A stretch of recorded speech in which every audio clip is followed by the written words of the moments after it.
Amém? Diz assim a palavra do Senhor. Naquele mesmo dia, 2 deles estavam indo para um povoado chamado Emaús, a 11 quilômetros de Jerusalém. No caminho, conversavam a respeito de tudo o que havia acontecido. Enquanto conversavam e discutiam, o próprio Jesus se aproximou e começou a caminhar com eles. Mas os olhos deles foram impedidos de reconhecê-lo. E ele lhes perguntou: sobre o que vocês estão discutindo enquanto caminham? Eles pararam com os olhos entristecidos. Um deles, chamado Cleopas, perguntou-lhe: você é o único visitante que em Jerusalém não sabe das coisas que ali aconteceram nesses dias? Que coisas? Perguntou ele. O que aconteceu com Jesus de Nazaré? Responderam eles. Ele era um profeta, poderoso em palavras e em obras diante de Deus e de todo o povo. O chefe dos sacerdotes e as nossas autoridades o entregaram para ser condenado à morte e o crucificaram. E nós esperávamos que ele ia trazer a redenção a Israel. E é hoje o 3º dia desde que tudo isso aconteceu. Algumas das mulheres entre nós nos deram um susto hoje. Foram de manhã bem cedo ao sepulcro e não acharam o corpo dele. Voltaram e nos contaram de ter tido uma visão de anjos que disseram que ele está vivo.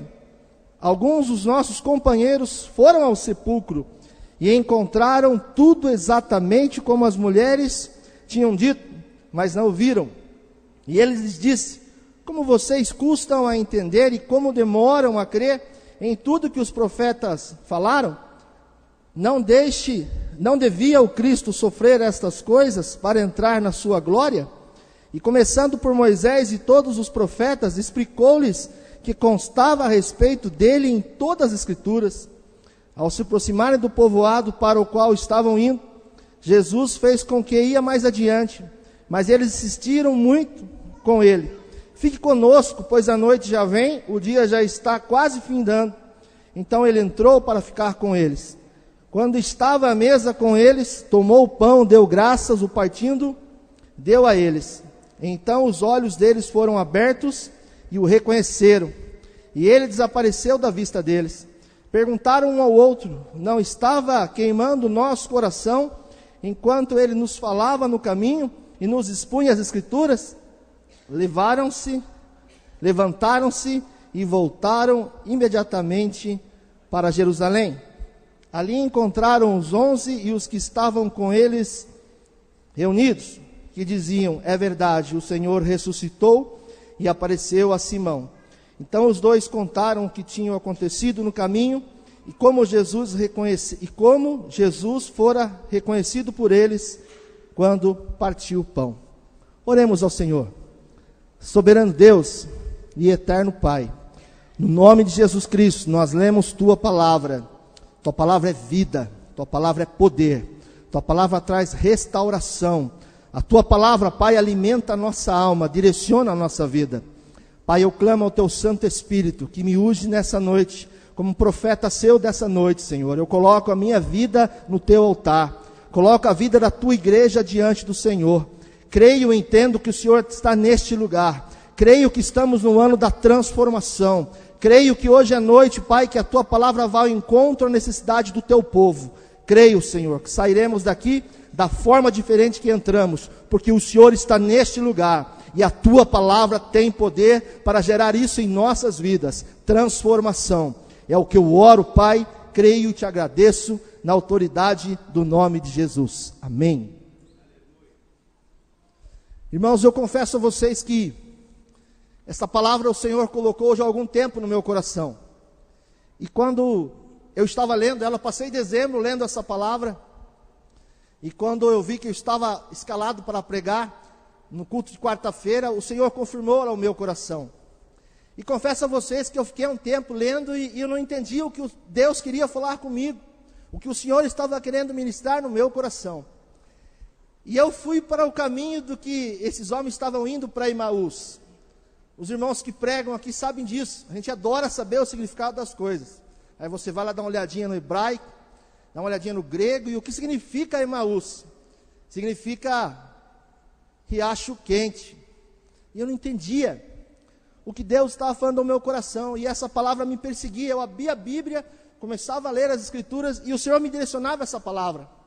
Eu não entendia o que o Senhor queria dizer, mas Senhor, eu não estou entendendo essa palavra. O Senhor está querendo que eu diga sobre alguns homens que mudaram de uma cidade para outra, andaram 11 quilômetros de distância, e o Espírito Santo começou a trazer na minha mente, no meu entendimento, que o Senhor não estava falando acerca da ida de Emaús, mas do que esses homens estavam fazendo. Eles estavam deixando Jerusalém.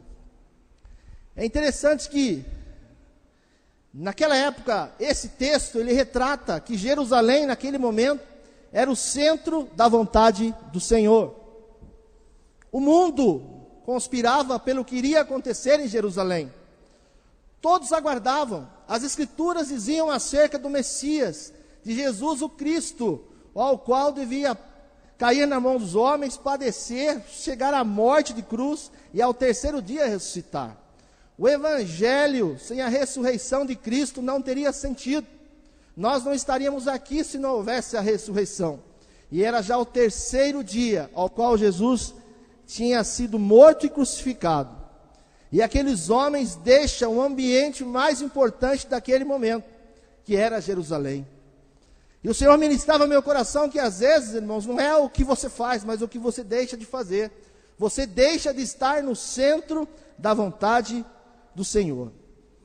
E é interessante que tudo acontecia ali. Tudo estava em torno de Jerusalém. Deixar Jerusalém naquele momento era deixar o centro da vontade do Senhor. E quando você deixa o centro da vontade de Deus na sua vida, você paga um preço muito alto. E esses homens, eles fazem isso no momento o qual eu não consigo entender. Deixar Jerusalém naquele momento seria dizer para Jesus: eu não acredito na palavra, eu não acredito que aquilo que Jesus disse, eu não acredito que Jesus iria ressuscitar. Deixar Jerusalém naquele momento simbolizava dizer: eu não acredito que Jesus era capaz de vencer a morte e ressuscitar. E a Bíblia diz o nome deles, que é Cleopas, e o outro não é citado, mas eram discípulos, andaram com Jesus, viram os sinais de Jesus, viram tudo que Jesus fez, ouviram Jesus falar acerca do traidor, do que Jesus iria padecer, do Cordeiro de Deus, que Jesus morresse e ressuscitasse, para que eu e você nessa noite pudéssemos glorificar o nome dele, ter acesso à salvação e ter a nossa vida transformada pelo Cristo ressurreto. E é interessante que esses homens ouviram tudo isso, acompanharam o ministério de Jesus, estiveram com Jesus, e no terceiro dia, que eles deviam aguardar ansiosamente a ressurreição de Jesus, eles saem de Jerusalém. Eles deixam Jerusalém. E quando eu orava, o Senhor falava isso ao meu coração. Às vezes deixamos ser grandemente abençoados, porque num dado momento da nossa vida, por algumas circunstâncias diferentes na vida de cada um, deixamos o centro da vontade de Deus. Deixamos o cenário que Deus preparou para que nós pudéssemos ser grandemente abençoados. Não era hora de deixar Jerusalém.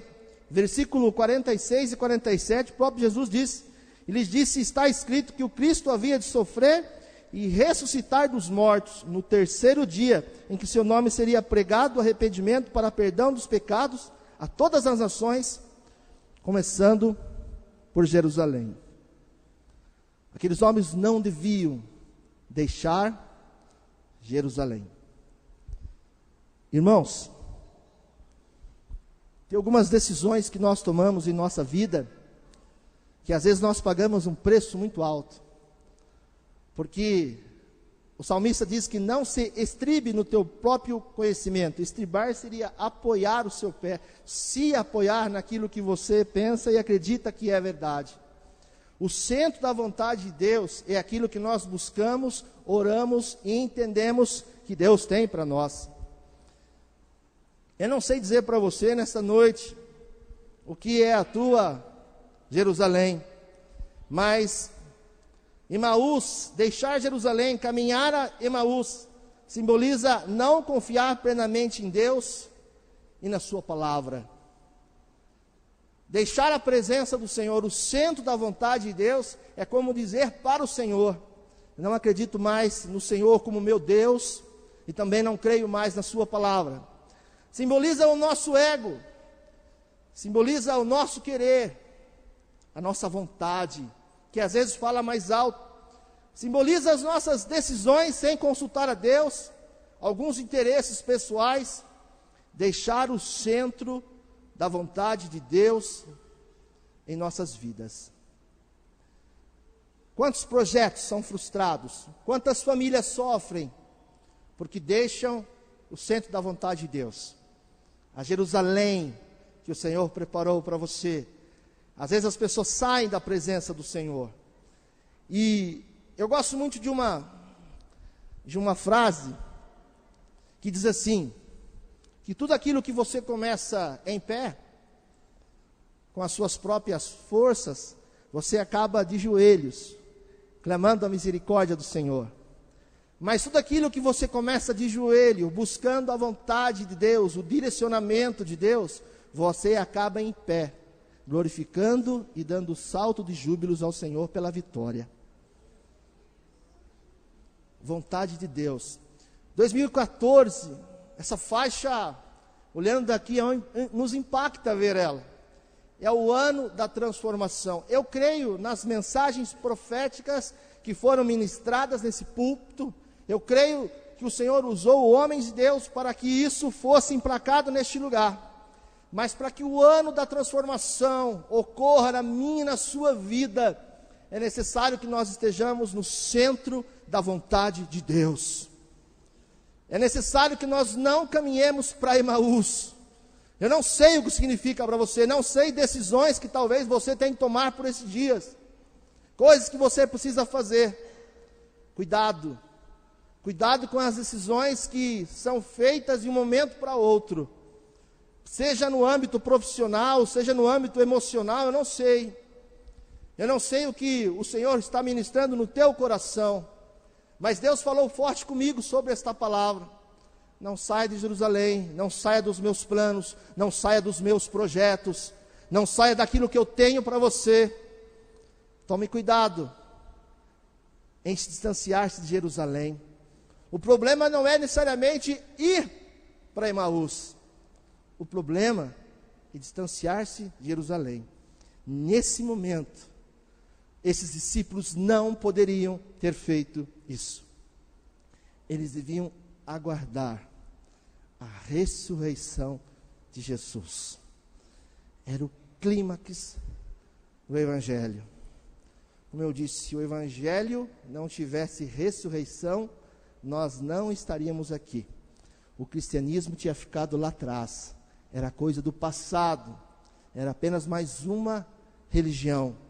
Mas se estamos aqui, é porque Jesus ressuscitou ao terceiro dia. E nós estamos aqui para bendizer e glorificar o nome do Senhor. E crer profeticamente que esse ano vai ser o ano da transformação do povo de Deus. E às vezes, é interessante que Jesus ele chega a informar sobre isso, ele chega a falar sobre isso. Em Atos 1, versículo 4, ele diz assim: certa ocasião, enquanto comia com eles, deu essa ordem: não saia de Jerusalém, mas esperem pela promessa de meu Pai, do qual lhes falei. Jesus estava dizendo do poder de Deus que seria derramado em Jerusalém. Jesus falava do batismo com o Espírito Santo, da unção de Deus que viria sobre a vida daqueles homens, para que lá em Jerusalém, naquele momento, eles fossem revestidos de poder, para ser testemunhas em Jerusalém, Judeia, Samaria e os confins da terra. Eu entendo que essa ordem é lógica para as nossas vidas. Deixar Jerusalém, deixar o centro da vontade de Deus para alcançar os confins da terra não dá certo. Jesus deixa bem claro para aqueles homens naquele momento: fiquem em Jerusalém, recebam poder, deixe a obra completar. Depois vocês vão para Judeia. É um sentimento de sair do quadrado, de ir um passo a mais. E Jesus diz para aqueles homens: depois vocês vão até Samaria. Por que ele destaca Samaria? Porque judeus e samaritanos não se davam. Então Jesus estava dizendo: vocês vão ser testemunhas em Jerusalém, vocês vão ser cheios do poder de Deus, vão para a Judéia, vão até nos lugares onde vocês não planejaram ir, aí sim, levarei vocês aos confins da terra. Tem gente que sonha com os confins da terra. Eu sonho em ir para longe, para um outro país distante, para um outro continente, seja fazer a obra ministerial, ou seja profissional. Mas se você não é nem bem sucedido na Jerusalém que você está inserido, como que você quer chegar nos confins da terra? Mas esses discípulos deixaram Jerusalém, olharam para as suas frustrações, olharam para as fraquezas, para os problemas, não confiaram em Jesus e nem na sua palavra. Deixaram o centro da vontade de Deus naquele momento. E tem algumas coisas que nós podemos aprender, eu destaquei entre elas alguns erros que esses homens cometeram, que porventura possam servir para nos direcionar da maneira certa, não da forma que fizeram. Acompanhe comigo no versículo 15 e 16. Enquanto conversavam e discutiam, o próprio Jesus chegou perto deles e começou a caminhar com eles, mas alguma coisa não deixou que eles o reconhecessem.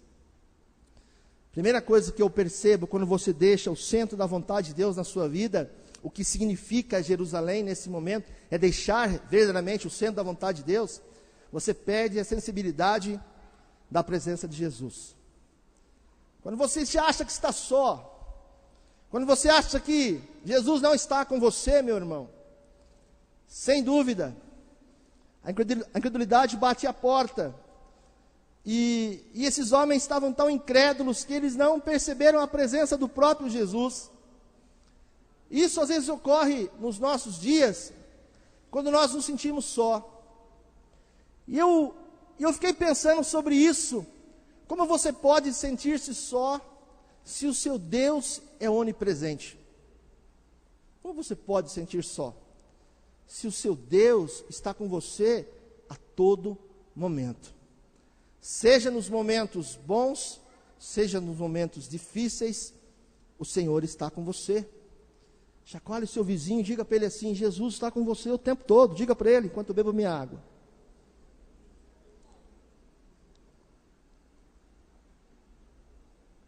Uma vez eu vi um testemunho de um irmão, eu estava na igreja quando ele testemunhou isso. Ele entrou numa crise existencial, espiritual, não sei se existe isso. Mas ele estava sentindo aqueles dias que você fica meio down para baixo. E ele se sentiu só, se sentiu sem a presença de Deus na sua vida. E eu vi esse moço testemunhando. E ele mora lá em Barueri. E ele saiu para trabalhar de madrugada. E ele fala: Senhor, eu não consigo entender como é esse negócio de um Deus onipresente que está conosco o tempo todo. Eu não consigo entender, Senhor. Eu acho que verdadeiramente, às vezes eu me sinto tão sozinho. Eu não sei se o Senhor está realmente conosco o tempo todo, né? Não sei se o Senhor está conosco a todo momento. E esse moço, ele falou que ele entrou no trem, e aqueles trem naquela região de Barueri, Carapicuíba, a ideia dele é chegar até Osasco, já vai apertando, e é um aperto só. E ele entrou e ele viu que tinha 2 bancos, e ele sentou e ficou o vazio do lado dele. E aquele trem foi enchendo, e ele achou estranho que ninguém sentava do lado dele. As pessoas foram se compreendendo em pé, e ninguém sentava. Aí ele olhou no banco, falou: será que alguém pisou em alguma coisa estranha aqui, sujou esse banco? Ele olhava no pé dele, acho que eu pisei em alguma coisa, deve estar um cheiro mal aqui, porque ninguém senta comigo. Ninguém quer ir comigo, eu estou sozinho aqui. Ele olhava, via pessoas em pé, pessoas espremidas um ao outro. E quando ele se levantou para descer, 2 pessoas rapidamente se sentaram. E ele viu aquilo, levou um choque. E o Espírito Santo falou ao coração dele: eu fiz isto para mostrar que eu estou com você o tempo todo. O que eu quero dizer para você nessa noite é muito sério, meu irmão. Não tem como sentir-se só se você estiver no centro da vontade de Deus. Não tem como você sentir-se só se você serve a um Deus onipresente. A palavra diz que por mais que uma mãe abandone o seu filho, todavia não me esquecerei de ti, diz o Senhor dos Exércitos. Chacoalhe o seu vizinho, diga para ele assim: você nunca fica só, meu irmão. Diga para ele. Segunda coisa que eu vejo quando nós saímos do centro da vontade de Deus, versículo 17. Leia comigo. E ele perguntou sobre o que vocês estão discutindo enquanto caminham. Por que essa preocupação toda? Por que esse desespero? Jesus questiona o porquê de tanta preocupação. E a segunda coisa que eu vejo é quando nós deixamos as preocupações dessa vida gerar ansiedade em nós, vem na bagagem o desespero e vem a tristeza junto. Irmãos, às vezes nós nos entretemos porque faz parte do homem, faz parte às vezes ter alguns momentos para baixo, mas quando nos voltamos para a palavra do Senhor, nós entendemos que Jesus está conosco, que Ele nunca nos abandona, que às vezes temos erro como o salmista, Salmo 42, versículo 11, por que está triste assim, ó minha alma? Por que está tão preocupada dentro de mim? Põe a sua esperança em Deus, pois ainda o louvarei, Ele é meu Salvador e meu Deus. Eu não sei como você entrou aqui nessa noite, eu não sei como você está nessa primeira quarta-feira das nossas campanhas, mas eu quero dizer para você, se você entrou abatido, quem sabe triste, por alguma decepção, eu quero dizer para você, creia no Senhor nesta noite, anime-te, olhe para trás, veja aquilo que Deus já fez na sua vida, e o Senhor vai animar o teu coração. Aleluias. Terceira coisa, no versículo 19, esses homens falam um negócio interessante, eles dizem assim: ele era um profeta, poderoso em palavras e obras diante de Deus e do povo. Eles ficaram desorientados. Terceira coisa que eu vejo, e sem discernimento de quem era Jesus. Quando você perde a definição verdadeira de quem é Jesus, você não consegue vê-lo como Ele é, como Senhor, como aquele que tem autoridade para arrepender o mar e o vento, aquele que chama a existência aquilo que não existe como se já existisse. Irmãos, eu confesso a vocês que quando eu olho para trás, eu vejo tanta coisa que Deus realizou na minha vida. Eu confesso a vocês que se daqui para frente o Senhor não fizesse mais nenhuma obra na minha vida, eu teria que terminar os meus dias glorificando e bendizendo o nome do Senhor. E eu sei que há muitos irmãos aqui, que Deus fizeram coisas tremendas, que Deus fez coisas maravilhosas nas suas vidas.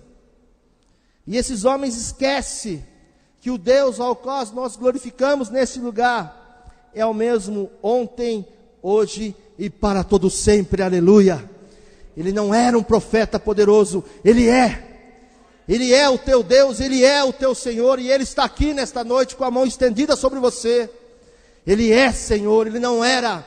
Esses homens viraram para o próprio Jesus e Ele era um profeta poderoso, Ele era um homem que fazia sinais, prodígios e maravilhas. Eu quero dizer para você nessa noite, Ele não era, Ele é. Ele é Senhor. Se as coisas vão bem, Ele é Deus. Se as coisas não vão tão bem quando nós queremos, Ele continua sendo Deus. Ele é Senhor e será para todo sempre. Vire para o seu vizinho de novo, incomode ele, diga assim: o teu Deus, Ele é Senhor. Ele não era, Ele é. Diga para ele.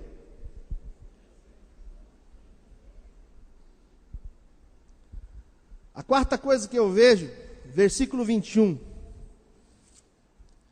E nós esperávamos que Ele ia trazer a redenção a Israel. Quarta coisa que eu vejo, eles tentaram mudar os planos de Deus. Eles tentaram mudar os propósitos do Senhor. E nós esperávamos que Ele ia trazer a redenção a Israel.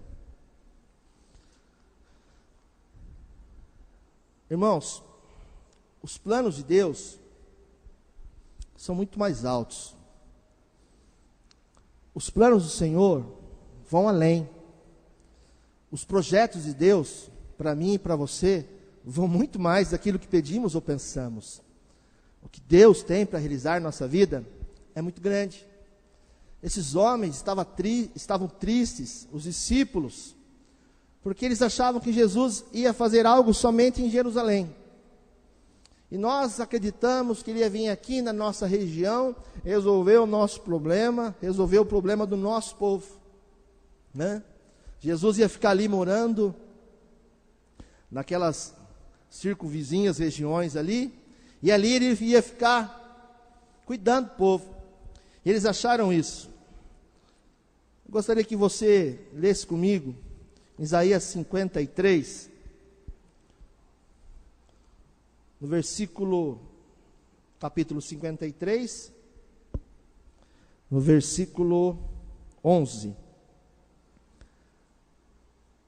Diz assim a palavra do Senhor: depois do sofrimento da sua alma, ele verá a luz e ficará satisfeito pelo seu conhecimento. Meu servo justo justificará a muitos e levará a iniquidade deles. A palavra do Senhor diz que o meu servo justificará a muitos. O plano de Deus não era apenas redimir a Israel. Em Lucas 17, Jesus, na sua oração, ele diz assim: eu rogo por aqueles que hão de crer em meu nome. Ou seja, eu e você estamos fazendo parte desse pacote. Não era somente Jerusalém, não era somente naquela região que Jesus iria redimir aquele povo. O Senhor tem coisas muito maiores. O projeto de Deus ia além de Jerusalém. Estar naquele momento, continuar naquele momento, participar da ressurreição de Jesus, era mais do que redimir a Jerusalém. Aqueles homens foram incendiados pelo poder de Deus quando viram a ressurreição de Jesus. A obra era muito mais do que eles imaginavam. A obra de Deus iria alcançar todos os povos, ir além dos séculos à frente, até a data de hoje. Nós somos frutos da ressurreição de Jesus. Nós somos alcançados pela graça de Jesus. Nós somos o povo que hoje começou a obra naquele tempo. A obra que começou em Jerusalém vem até os nossos dias, atravessou o continente, gerações e séculos. E nós fazemos parte da salvação, ao qual o Senhor nos redimiu a preço de sangue, lá na cruz do Calvário. Esses homens estavam limitados. Quando você deixa o centro da vontade de Deus, a presença de Deus, a sua visão fica limitada. E esses dois discípulos ficaram tão tristes, deixaram Jerusalém, porque acharam que Jesus não ia redimir o povo deles. Mal eles sabiam que o plano de Deus era muito maior. Talvez você entrou aqui hoje com algo apertando o teu coração. Talvez você está vivendo por momentos difíceis. Deus está forjando o seu testemunho, porque a obra que Ele tem na sua vida é muito maior. É muito maior que a resposta da tua oração. Vai ser muito mais do que edificar a tua casa. Vai edificar os teus vizinhos, vai edificar as pessoas ao qual você trabalha. A obra que Deus tem para realizar na tua vida é muito grande. Talvez você tenha que passar sim por alguns momentos difíceis, mas nunca só, porque o Senhor está contigo e Ele vai fazer grandes coisas na sua vida. Às vezes nós não entendemos, os nossos planos são, às vezes, achamos que foram frustrados. Não. Se a água subiu mais um pouco, se você está quase não suportando isso que você está passando, eu quero te dizer com muita propriedade do Espírito, Deus está construindo um testemunho tremendo, para você abrir a sua boca e glorificar, e dizer que foi o Senhor que livrou, foi o Senhor que restituiu, foi o Senhor que transformou para a honra e glória do nome poderoso dEle. Quantas pessoas às vezes deixam a presença do Senhor, saem de Jerusalém, porque acha que não tem mais jeito. Aquilo que pediu, aquilo que clamou a Deus, não houve resposta. Eu e minha esposa, nós ouvimos uma vez uma palavra que nos impactou. No nosso início da nossa conversão, nós participamos de um evento, de um encontro de casais. E o pastor que ministrou naquele encontro de casais, chegou um momento, ele falou sobre o relacionamento que temos que ter com o filho, e o nosso papel de sacerdote, de homens e mulheres de Deus que devem orar pelos seus filhos. E ele contou que ele tinha uma jovem, uma filha, que até a sua adolescência ela esteve na igreja, e Deus falava ao coração dele, que ia usar essa moça, que ia transformar ela numa missionária, e levar ela por todo mundo, ia ser um vaso precioso, escolhido por Deus. Pastor Alziro, né, Marla, se eu não me engano. E de repente essa menina, ela sai da presença do Senhor, ela se desvia, e ela começa a ir para uma baladinha aqui, uma baladinha ali, até o ponto que ela começou a chegar de madrugada, bêbada, drogada, e por quantas vezes ele testemunhou isso, que ele estava ali orando, buscando a face de Deus na madrugada, ele ouvia uma freada de carro, ele se levantava, adoração, e dizia assim: obrigado, Senhor, porque a minha missionária voltou. Aí ele ia lá fora, a moça deitada na sarjeta, jogavam ela ali na frente da casa, ele e a esposa levava ela para dentro.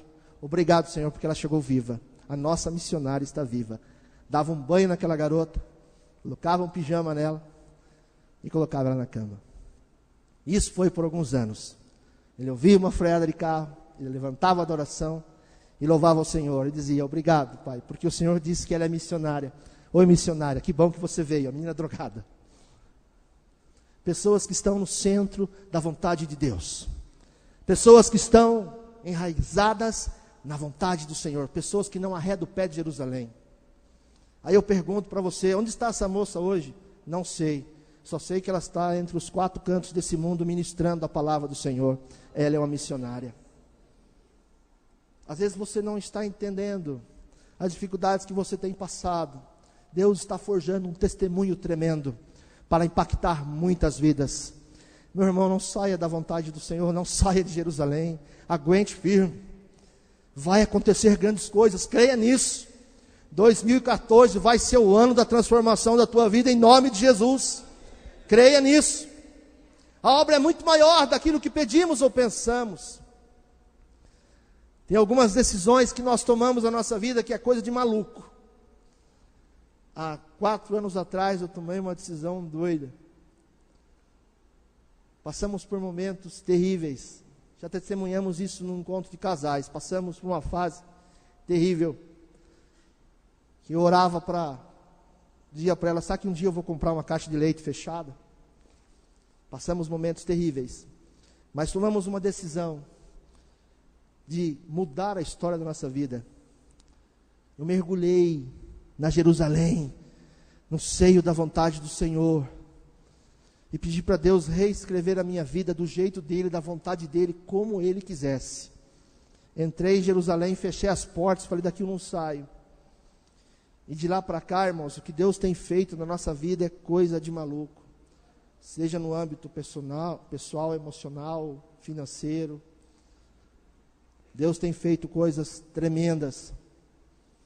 E eu aprendi uma coisa: você pode orar, você pode jejuar, mas se você não souber qual é a vontade de Deus, que é boa, perfeita e agradável, você não vai ter vitória. O que o Espírito Santo está ministrando hoje no teu coração é que você tem que primeiramente descobrir o centro da vontade de Deus na sua vida, e não pegar o caminho de Emaús, não trocar isso por nada, suportar a adversidade e crer que Deus está no controle de tudo. Aleluia.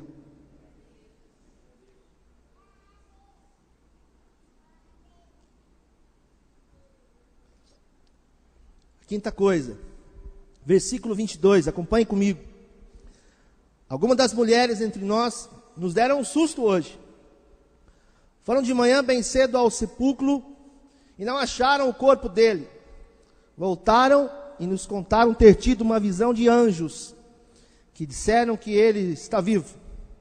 Alguns dos nossos companheiros foram ao sepulcro e encontraram tudo exatamente como as mulheres tinham dito, mas não ouviram.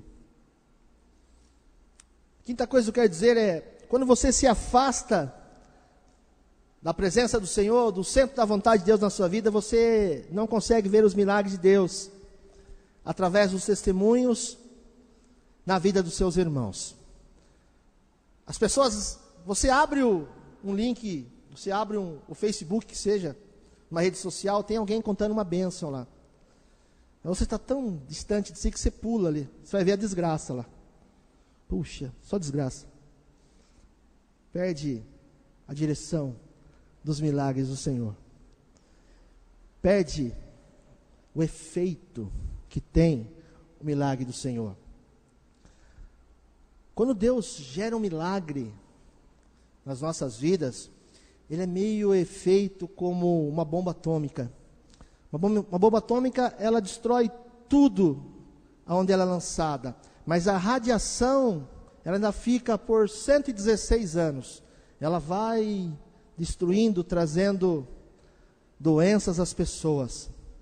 Ao inverso, o testemunho da obra do Senhor em nossa vida, não apenas nos abençoa localmente, mas ele vai alimentando os corações, dizendo: Deus existe, Ele é Senhor, confie nele, acredite em Deus.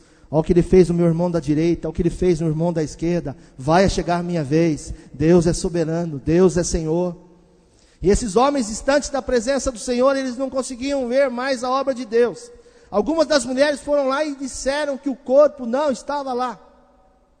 Eles estavam caminhando e resmungando para Jesus isso. E disseram: olha, para dizer a verdade, a gente está deixando Jerusalém lá para trás, estamos deixando tudo isso, mas parece que algumas mulheres foram lá. Naquele tempo, naquela sociedade, a mulher não tinha muita autoridade ao dizer. Então a Bíblia diz que alguns homens foram lá e testificaram justamente aquilo que as mulheres lhe disseram. Ele não está lá. Ele ressuscitou. É interessante, irmãos, que quando você não está no centro da vontade de Deus, quando você deixa a sua Jerusalém, você perde essa percepção de olhar para trás e ver o que Deus já fez na sua vida, e perde a percepção dos milagres que Deus está fazendo no meio da igreja. E a Bíblia diz: um ao outro disse ao seu irmão: esforça-te e tem bom ânimo. Tem uma luta aqui? Tem, mas tem um testemunho de vitória ali. Tem um pedido de oração aqui? Tem, mas tem testemunhos glorificando o nome do Senhor. Tem portas sendo abertas, tem pessoas sendo curadas, tem vidas sendo restauradas. Tem pessoas diante desse púlpito aqui, se entregando a Jesus. Isso é a maior obra.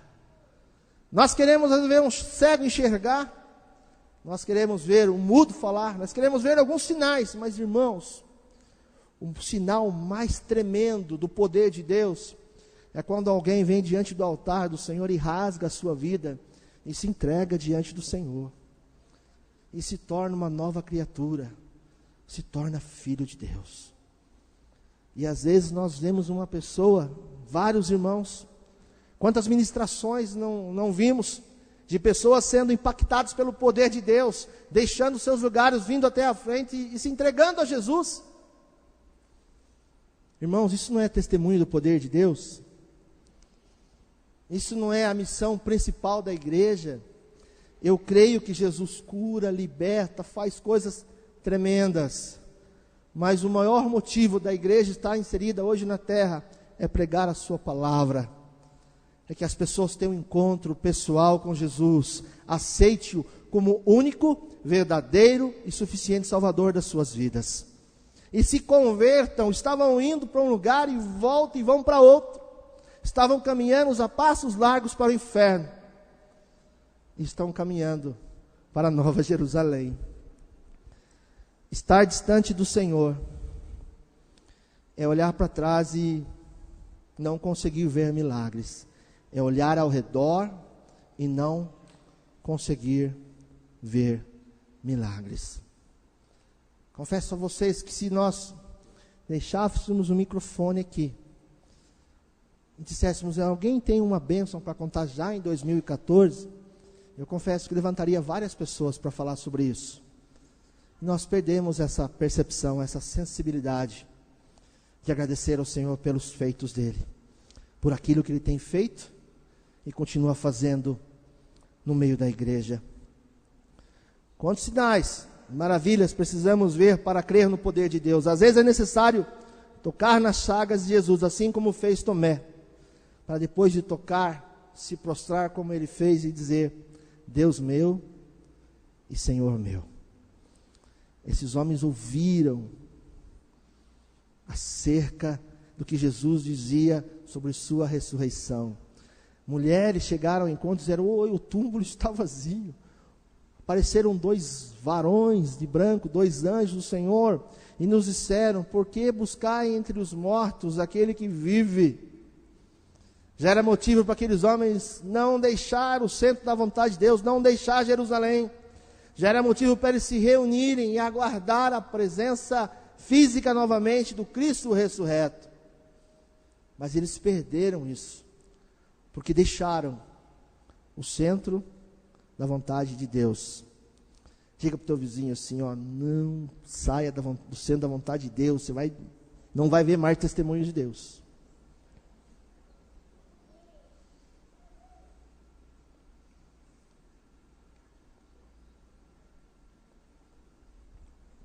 Sexta coisa. Mas eles fizeram algo que mudou a vida deles. Versículo 29. Mas eles insistiram muito com ele, fique conosco, pois o dia vem, já está quase findando. Ele entrou para ficar com eles. No ano da transformação, para você viver grandemente a transformação de Deus na sua vida, eu quero que você insista hoje com o Espírito Santo, para que ele venha até a sua vida, para que ele coloque você no centro da vontade dele. Fale com Jesus hoje. Esses homens fizeram isso, tomaram alguns erros, vamos dizer assim, uns erros, umas falhas, deixaram ali, naquele momento, o centro da vontade do Senhor. Mas lá na frente, depois, Jesus acompanha eles, e eles insistem para Jesus estar com eles.